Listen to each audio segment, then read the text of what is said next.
Hello, ഇന്ന് നമുക്ക് basic സയൻസിലെ ആദ്യത്തെ ചാപ്റ്ററായിട്ടുള്ള life mysteries in little chambers, അതായത് കുഞ്ഞറയ്ക്കുള്ളിലെ ജീവരഹസ്യങ്ങൾ നോക്കാം. The bell rang. It is the biology period now. Manu, the class leader, peeped out to the veranda and said, "Teacher is coming. She has something in her hand too." It is her usual way. She always carries some materials in her hand. What is she bringing today? Everyone became anxious.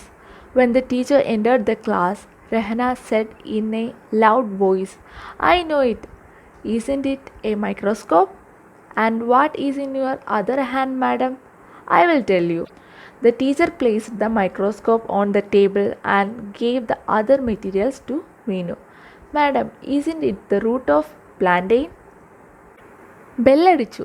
ജീവശാസ്ത്ര പീരീഡാണ്. Leader Manu വരാന്തയിലേക്ക് എത്തി നോക്കി അറിയിച്ചു. Teacher വരുന്നുണ്ട്. കയ്യിൽ എന്തൊക്കെയോ സാധനങ്ങളുമുണ്ട്.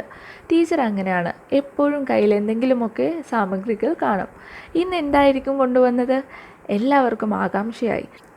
Teacher ക്ലാസ്സിലെത്തിയതും Rahana വിളിച്ചു പറഞ്ഞു, "ഇതെനിക്കറിയാം, മൈക്രോസ്കോപ്പ് അല്ലേ?" "മറ്റേ കയ്യിൽ എന്താ ടീച്ചറെ?" "പറയാം." ടീച്ചർ മൈക്രോസ്കോപ്പ് മേശപ്പുറത്ത് വെച്ചു. എന്നിട്ട് കയ്യിലിരുന്ന വസ്തുക്കൾ മീനുവിന് കൊടുത്ത്. "ഇത് വാഴയുടെ വേരല്ലേ ടീച്ചറെ?" "Well, don't you know that the body of all organisms are made up of cells? Let us observe the cell in the root of plantain through this microscope. Don't you remember having observed onion cells? Similarly, arrangements should be made to observe the cells in the root of plantain. All required materials are there in this box. Who will do this?" "I will do, ma'am." "Manu, come forward enthusiastically." He took the section of the root using a blade, placed it on the slide and observed it through the microscope. Nothing could be seen. Then he turned the knob of the microscope. Feeling disappointed, he said, "No, teacher, nothing is visible." അതെ, എല്ലാ ജീവികളുടെ ശരീരഭാഗങ്ങളും നിർമ്മിച്ചിരിക്കുന്നത് കോശങ്ങൾ കൊണ്ടാണെന്ന് നിങ്ങൾക്കറിയാമല്ലോ. ഇന്ന് നമുക്ക് വാഴയുടെ വേരിലെ കോശങ്ങളെ നിരീക്ഷിക്കാം. അതിനാണ് ഈ മൈക്രോസ്കോപ്പ്. ഉള്ളിലെ കോശങ്ങൾ നിരീക്ഷിച്ചത് ഓർമ്മയുണ്ടല്ലോ. അതുപോലെ വാഴയിലെ വേരിലെ കോശങ്ങൾ നിരീക്ഷിക്കാൻ വേണ്ട ക്രമീകരണം ഒരുക്കണം. അതിനു വേണ്ട സാമഗ്രികളെല്ലാം ഈ ബോക്സിലുണ്ട്. ആരാണിത് ചെയ്യുക? "ഞാൻ ചെയ്യാം ടീച്ചറെ." മനു ഉത്സാഹത്തോടെ മുന്നോട്ട് വന്നു. ബ്ലേഡ് കൊണ്ട് വേരിൻ്റെ ഛേദമെടുത്ത് സൈഡിൽ വെച്ചു. മൈക്രോസ്കോപ്പിലൂടെ നോക്കി. ഒന്നും കാണുന്നില്ലല്ലോ. മൈക്രോസ്കോപ്പിൻ്റെ നോബ് വീണ്ടും തിരിച്ചു നോക്കി. ഒടുവിൽ നിരാശയോടെ പറഞ്ഞു, "ഇല്ല ടീച്ചറെ, ഒരു രക്ഷയുമില്ല, ഒന്നും കാണുന്നില്ല." "Why were Manu's attempt a failure? Can you help him? For this, you must know how to operate a microscope and prepare materials for observation. Let us familiarize ourselves with the microscope. Observe the microscope with the help of your teacher and identify the following parts and their use: eyepiece, knob, objective lens, stage and clip, condenser, mirror." മനുവിൻ്റെ ശ്രമം പരാജയപ്പെട്ടത് എന്തുകൊണ്ടായിരിക്കാം? നിങ്ങൾക്ക് മനുവിനെ സഹായിക്കാനാകുമോ? അതിന് microscope കൈകാര്യം ചെയ്യാനും നിരീക്ഷണ വസ്തു തയ്യാറാക്കാനും അറിയണ്ടേ? നമുക്ക് മൈക്രോസ്കോപ്പിനെ ഒന്ന് അടുത്ത് പരിചയപ്പെട്ടാലോ? അധ്യാപകൻ്റെ സഹായത്തോടെ മൈക്രോസ്കോപ്പ് നിരീക്ഷിച്ച് താഴെ പറയുന്ന ഭാഗങ്ങളും അവയുടെ ഉപയോഗങ്ങളും തിരിച്ചറിയൂ. ഐപീസ്, നോബുകൾ, ഒബ്ജക്റ്റീവ് ലെൻസ്, സ്റ്റേജും ക്ലിപ്പും, കണ്ടൻസർ, മിറർ. ഈ കാണുന്ന ഇമേജിൽ 1 എന്ന് അടയാളപ്പെടുത്തിയിരിക്കുന്നത് ഐപീസ്, 2 എന്ന് അടയാളപ്പെടുത്തിയിരിക്കുന്നത് നോബ്, 3 ഒബ്ജക്റ്റീവ് ലെൻസ്, 4 എന്നത് സ്റ്റേജ് ആൻഡ് ക്ലിപ്പ്, 5 കണ്ടൻസർ, 6 എന്ന് അടയാളപ്പെടുത്തിയിരിക്കുന്നത് mirror. Arrangement of light in a microscope. In the microscope, the part fixed below the stage is to reflect the light on the material to be observed. This arrangement, which is fixed in the metal ring, has 2 planes: a plane mirror to reflect sunlight and a concave mirror to reflect artificial light. The lens in the condenser that is fixed on the lower side of the stage focuses light on the material to be observed. Diaphragm, a part of the condenser, helps to regulate the intensity of light. മൈക്രോസ്കോപ്പിലെ പ്രകാശ ക്രമീകരണം. മൈക്രോസ്കോപ്പിലെ സ്റ്റേജിന് താഴെയായി ഉറപ്പിച്ചിരിക്കുന്ന ഭാഗം നിരീക്ഷണ വസ്തുവിലേക്ക് പ്രകാശം പ്രതിപതിപ്പിക്കാനുള്ളതാണ്. ഒരു ലോഹവളയത്തിൽ ഉറപ്പിച്ചിരിക്കുന്ന ഈ ക്രമീകരണത്തിന് 2 തലങ്ങളാണുള്ളത്.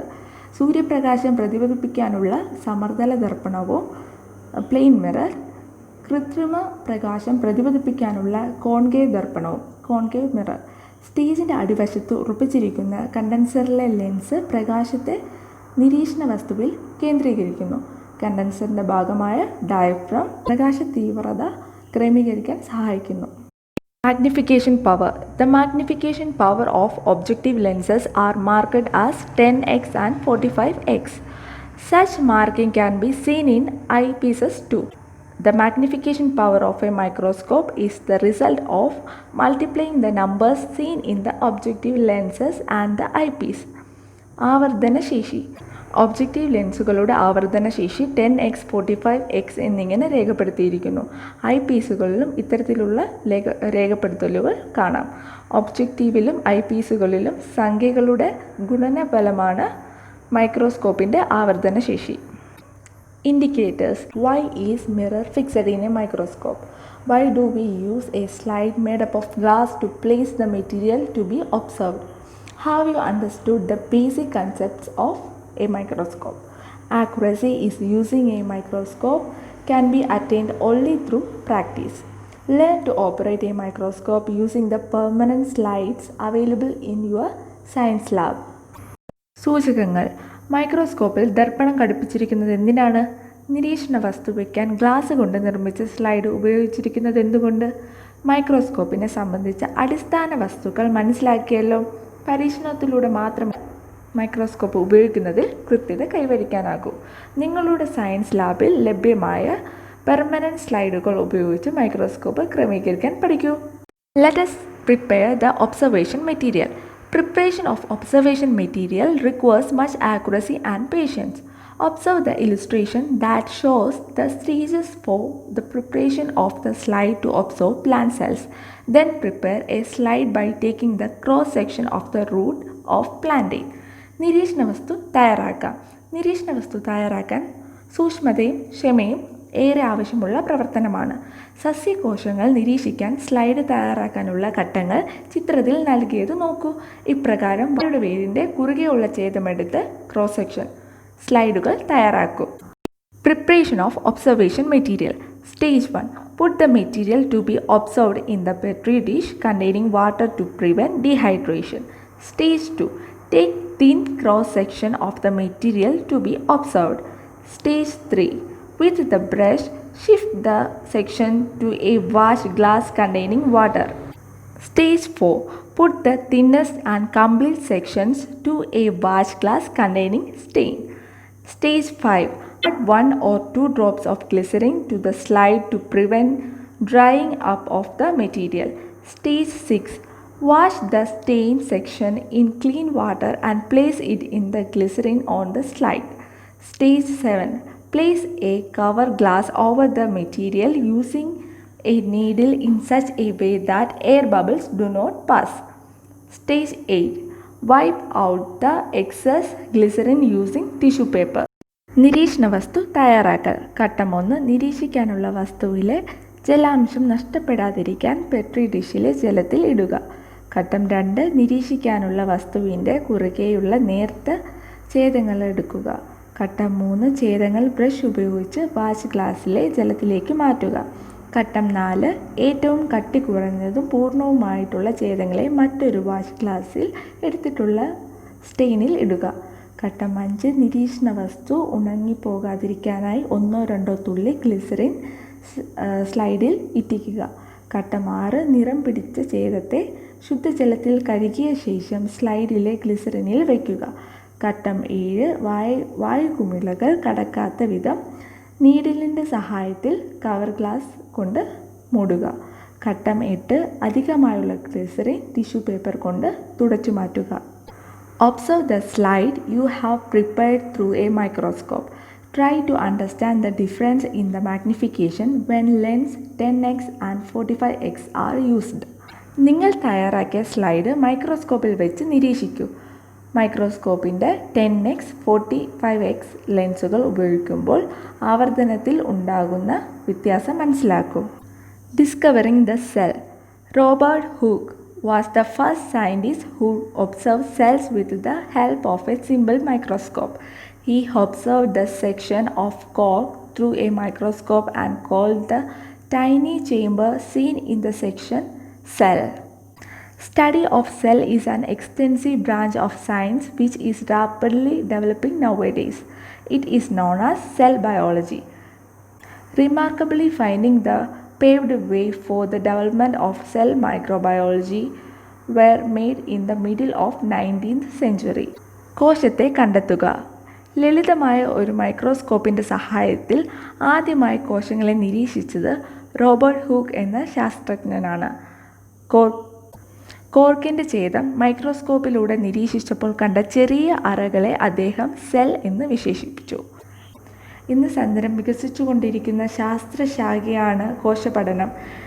ഇത് കോശവിജ്ഞാനീയം cell microbiology എന്നറിയപ്പെടുന്നു. കോശവിജ്ഞാനീയത്തിന് അടിത്തറ പാകിയ ശ്രദ്ധേയമായ കണ്ടെത്തലുകൾ നടത്തിയത് 19ാം നൂറ്റാണ്ടിൻ്റെ മധ്യദശകളിലാണ്. Science for survival. Gandhiji observing pathogens through a microscope. It was the invention of microscopes that enables us to observe the study and microscopic pathogens. This brought about drastic changes in the field of medicine. Such instruments enable us to overcome the limitation of vision and bring the diseases that the world dreaded under control. ശാസ്ത്രം അതിജീവനത്തിന്. മൈക്രോസ്കോപ്പിലൂടെ രോഗാണുക്കളെ നിരീക്ഷിക്കുന്ന ഗാന്ധിജിയാണ് നമുക്ക് ഈ ഇമേജിലൂടെ കാണാൻ പറ്റുന്നത്. സൂക്ഷ്മജീവികളായ രോഗാണുക്കളെ നിയന്ത്രിക്കാനും പഠിക്കാനും നമ്മെ പ്രാപ്തരാക്കിയത് മൈക്രോസ്കോപ്പുകളുടെ കണ്ടെത്തലാണ്. ചികിത്സാ രംഗത്ത് ഇത് വൻ മുന്നേറ്റത്തിന് വഴിയൊരുക്കി. ഒരു കാലത്ത് ലോകത്തെ ഭീതിയിലാഴ്ത്തിയ രോഗങ്ങളെ നിയന്ത്രണ വിധേയമാക്കാൻ നമുക്ക് കഴിഞ്ഞത് കാഴ്ചയുടെ പരിമിതികൾ മറികടക്കുന്നത് ഇത്തരം ഉപകരണങ്ങളുടെ സഹായം കൊണ്ടുകൂടിയാണ്. Milestones in the history of cell biology.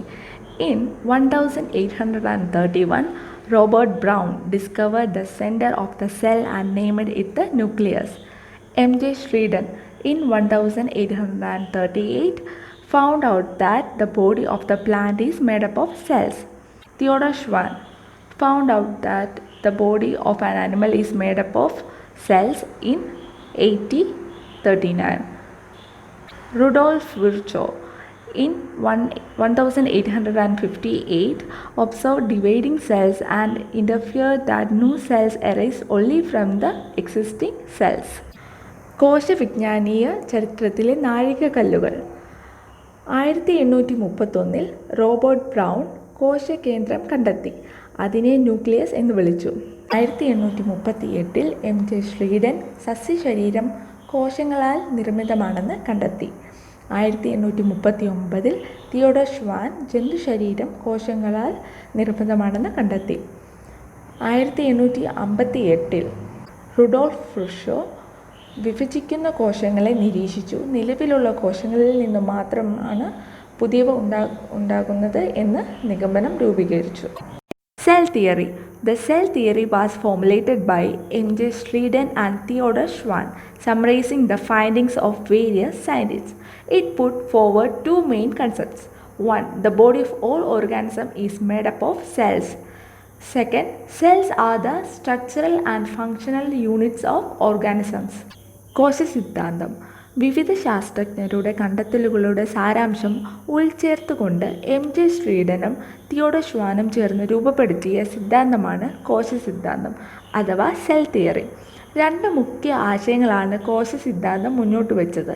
ഒന്ന്, എല്ലാ ജീവശരീരവും കോശനിർമ്മിതമാണ്. രണ്ട്, ജീവികളുടെ ഘടനപരവും ജീവധർമ്മപരവുമായ അടിസ്ഥാന ഘടകങ്ങളാണ് കോശങ്ങൾ.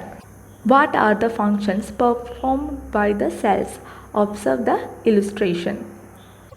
Functions of cell: release energy from nutrients, synthesis biomolecules, resist foreign particles. എന്തൊക്കെ ജീവധർമ്മങ്ങളാണ് കോശങ്ങൾ നിർവഹിക്കുന്നത്? ചിത്രീകരണം നിരീക്ഷിക്കൂ. കോശത്തിലെ ജീവധർമ്മങ്ങൾ എന്തൊക്കെയെന്ന് നോക്കാം. പോഷകങ്ങളിൽ നിന്നും ഊർജം സ്വതന്ത്രമാക്കുക, ജൈവ തന്മാത്രകൾ നിർമ്മിക്കുക, അന്യവസ്തുക്കളെ പ്രതിരോധിക്കുന്നു. Structure of a cell is complex enough to perform all these functions. There are specific parts to perform each psychological function inside the cell. Observe different parts of a plant cell. ഈ ധർമ്മങ്ങളെല്ലാം നിറവേറ്റാൻ തക്കവണ്ണം സങ്കീർണമാണ് കോശത്തിൻ്റെ ഘടന. ഓരോ ജീവധർമ്മവും നിറവേറ്റുന്നതിനായി കോശത്തിനുള്ളിൽ പ്രത്യേകം ഭാഗങ്ങളുണ്ട്. സസ്യകോശത്തിനുള്ളിലെ വിവിധ ഭാഗങ്ങൾ നിരീക്ഷിക്കൂ. In this picture, we can see nucleus, cell membrane, ribosome, endoplasmic reticulum, cytoplasm, chloroplast, Golgi complex, vacuole, mitochondrium, cell wall. ഈ ചിത്രത്തിൽ എന്തൊക്കെയുണ്ടെന്ന് നോക്കാം.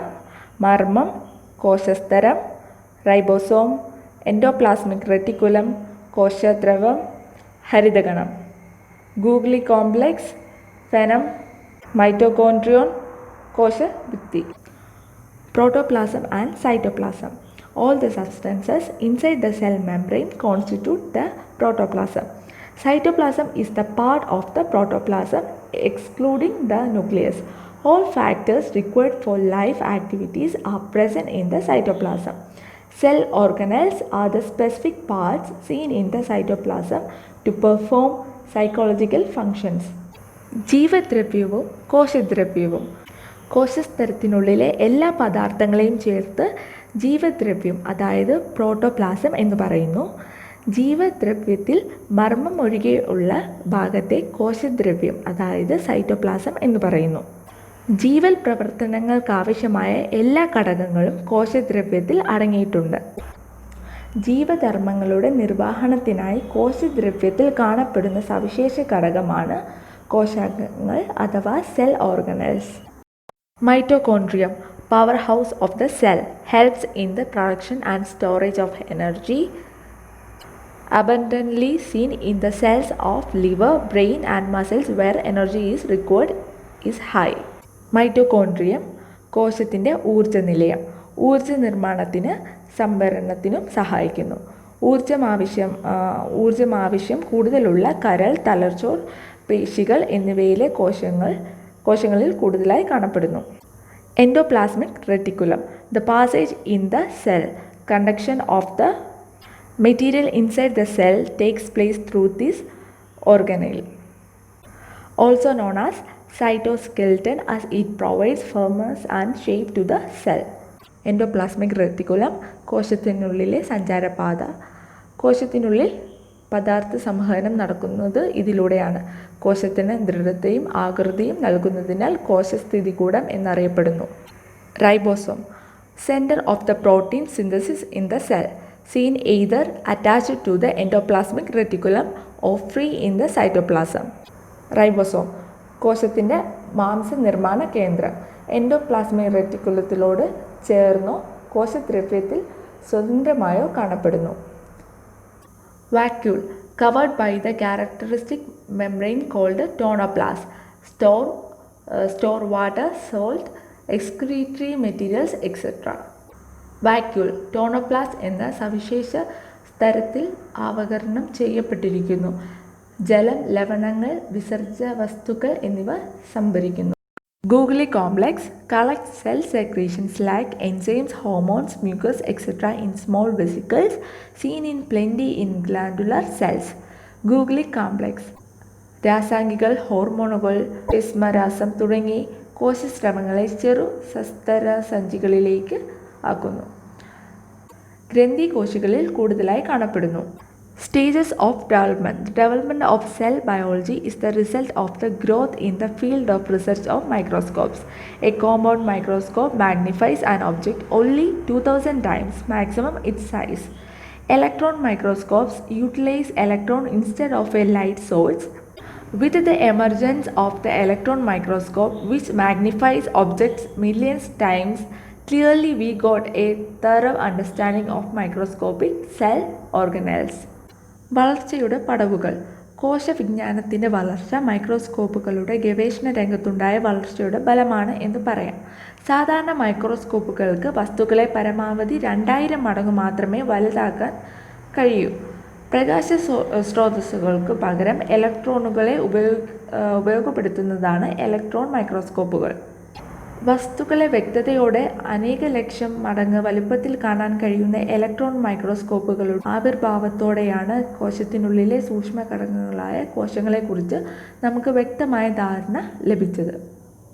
The history of the microscope is the best evidence showing how science enables the development of technology and how technology enables the development of science.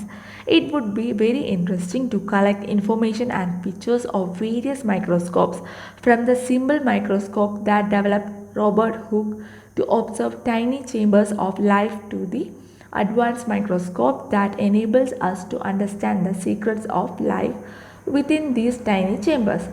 Organize an exhibition including all the collections. ശാസ്ത്രം സാങ്കേതികവിദ്യയുടെ വളർച്ചയും സാങ്കേതികവിദ്യ ശാസ്ത്രത്തിൻ്റെ വളർച്ചയും സഹായകമാവുന്നതിന് ഉത്തമ ഉദാഹരണമാണ് മൈക്രോസ്കോപ്പിൻ്റെ ചരിത്രം. ജീവൻ്റെ കുഞ്ഞറകളെ നിരീക്ഷിക്കാൻ റോബർട്ട് ഹുക്കിനെ സഹായിച്ച ലളിതമായ മൈക്രോസ്കോപ്പ് മുതൽ കുഞ്ഞറയ്ക്കുള്ളിലെ ജീവിത രഹസ്യം മനസ്സിലാക്കാൻ നമ്മെ പ്രാപ്തരാക്കിയ നൂതന മൈക്രോസ്കോപ്പുകൾ വരെയുള്ള ചിത്രങ്ങളും വിവരങ്ങളും ശേഖരിക്കുന്നത് ഏറെ കൗതുകമായി. Nucleus, the regulatory center of the cell. Isn't it necessary to control and coordinate innumerable life activities in the cell? The various proteins produced in the cell plays a major role in regulating various activities in the cell. The synthesis of protein is under the control of genes in the chromatin reticulum in the nucleus. Hence, the nucleus is considered as the regulatory center of the cell. മർമ്മം, nucleus, കോശത്തിൻ്റെ നിയന്ത്രണ കേന്ദ്രം. കോശത്തിനുള്ളിലെ അസംഖ്യം ജീവൽ പ്രവർത്തനങ്ങൾ നിയന്ത്രിക്കുകയും ഏകോപിപ്പിക്കുകയും ചെയ്യുന്നുണ്ടല്ലോ. കോശത്തിലെ വിവിധ പ്രവർത്തനങ്ങൾ നിയന്ത്രിക്കുന്നതിൽ കോശത്തിൽ ഉൽപ്പാദിക്കപ്പെടുന്ന വിവിധ മാംസ തന്മാത്രകൾക്ക് പങ്കുണ്ട്. ഇവയുടെ നിർമ്മാണം നടക്കുന്നത് മർമ്മത്തിലെ ക്രോമാറ്റിൻ ജാലികയിലെ ജീനുകളുടെ നിയന്ത്രണത്തിലാണ്. അതിനാൽ മർമ്മം കോശത്തിൻ്റെ നിർമ്മാണ കേന്ദ്രമാണെന്ന് പറയാം. Nucleoplasm. It is the fluid part of the nucleus. Nucleus and chromatin reticulum are seen here. Nuclear membrane. It is a double-layered membrane that covers the nucleus. Chromatin reticulum. They are seen as a network in the nucleoplasm. They carry gene. Nucleus. They are spherical bodies that plays a major role in the synthesis of ribosome. Nuclear pore. Nuclear pores are pores in the nuclear membrane. They help in the conduction of the material to and from the nucleus. മർമ്മദ്രവം. മർമ്മത്തിനുള്ളിലെ ദ്രാവക ഭാഗം മർമ്മവും chromatin ജാലികയും കാണപ്പെടുന്നു. മർമ്മസ്തരം അഥവാ nuclear membrane. മർമ്മത്തെ ആവരണം ചെയ്ത് കാണുന്ന ഇരുപാളികളുള്ള സ്തരം. Chromatin reticulum അഥവാ chromatin ജാലിക. മർമ്മദ്രവത്തിൽ വലക്കണ്ണികൾ പോലെ കെട്ടിപ്പിണഞ്ഞ് കാണപ്പെടുന്നു. ജീനുകളെ ഉൾക്കൊള്ളുന്നു. മർമ്മകം അല്ലെങ്കിൽ ന്യൂക്ലിയസ്. ഗോളാകൃതിയിൽ കാണപ്പെടുന്ന ഇവ റൈബോസോം നിർമ്മാണത്തിൽ പ്രധാന പങ്കുവഹിക്കുന്നു. മർമ്മരേന്ദ്രം അഥവാ ന്യൂക്ലിയർ മർമ്മസ്തരത്തിലെ സുഷിരങ്ങൾ മർമ്മത്തിനകത്തേക്കും പുറത്തേക്കുമുള്ള പദാർത്ഥ സംവഹനത്തിന് സഹായിക്കുന്നു. Prokaryotic and eukaryotic. In the cell of the bacteria, cyanobacteria and mycoplasm, no nucleus is seen. These organisms are called prokaryotics. But in the cell of the amoeba, animals and plants, a well-defined nucleus covered by the membrane is seen. This organism is called eukaryotics. Prokaryoticകളും eukaryoticകളും.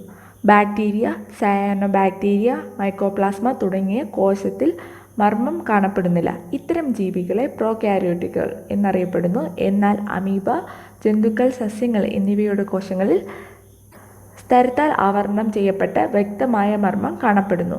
ഇത്തരം ജീവികളെ യൂകാരിയോട്ടുകൾ എന്നറിയപ്പെടുന്നു. Those who changes color and taste. The color and taste of the fruit change when they ripen.